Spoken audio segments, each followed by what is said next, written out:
So I'm just going to show you some nice seated stretches for the legs, and we can also incorporate the muscles around the waist as well and the pelvis. If you point and flex the feet, this also incorporates the calf muscles at the back of the lower leg as well. So you could just start off by sitting nice and tall with your hands by your hips here, and as I said, just point the toes and flex up as well. And this is just a nice, gentle, active stretch to do here. And you can deepen that stretch, keeping your flex, and then you're going to fold forward at the hip, and then you can have your hands on the floor, touch feet, or if you only get to here, that's absolutely fine as well. So I'm just going to show you from the side.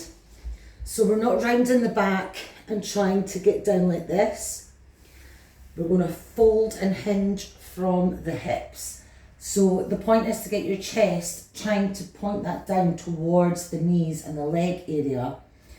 And you can see that you can actually get further. If I'm doing this, it's very stiff and tight across my shoulders, and I'm not really feeling it in the hamstrings. I'm feeling it more in the back. So if you hinge from the hip and fold and try and keep the back straight, then you're incorporating the leg muscles here. So if you can get quite far, you can try and put your elbows on the ground. You can hold on to the feet as well. So we'll just come back round here and just breathe in. And as you breathe out, just try to come a little further down. So, and then again, you can point and flex. Now this is much more intense on the calf muscles when you're pointing and flexing here as well. And then again, nice deep breath in. And again, just see if you can get a little bit further down as well. So you're also going to get a nice back stretch with this too. So just slowly coming up, so you can curve and roll up the spine as you come up. And now we're just going to take the legs out.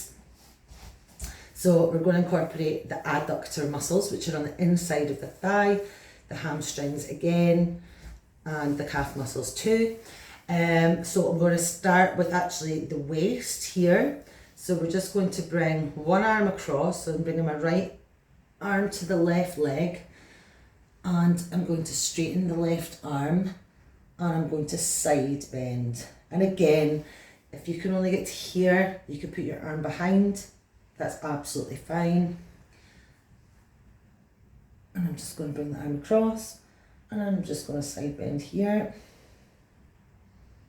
And that's a nice stretch and right into the QLs there. And you're getting a bit of the lats as well with having the arm up and overhead. Okay, and then just come back up.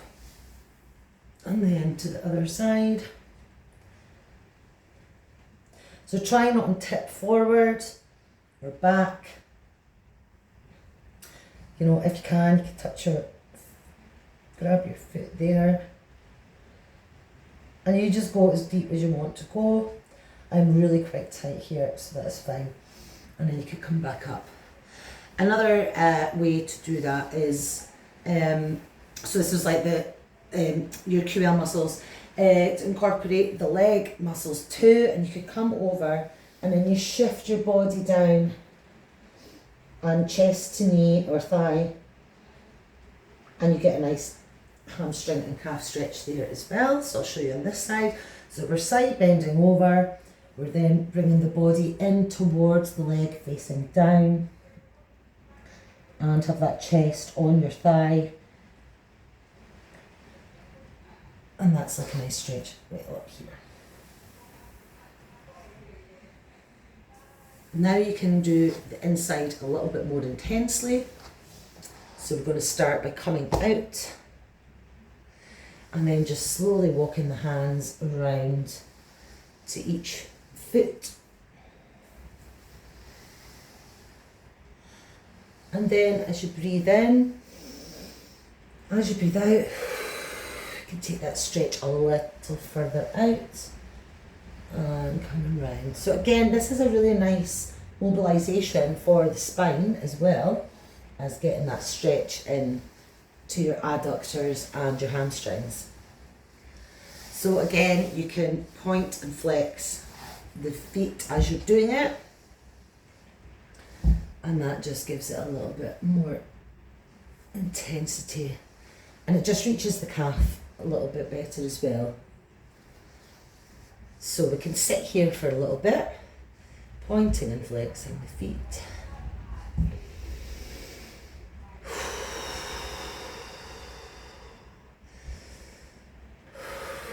So nice deep breathing as well, it always helps with the stretch. And then you can just shift your legs about there, and then just kind of wiggle around in it as well, just to feel a little bit more comfortable. Now, I'm out of practice with this. Usually I can go a little bit further, but not today. So I'll just show you that one from the side.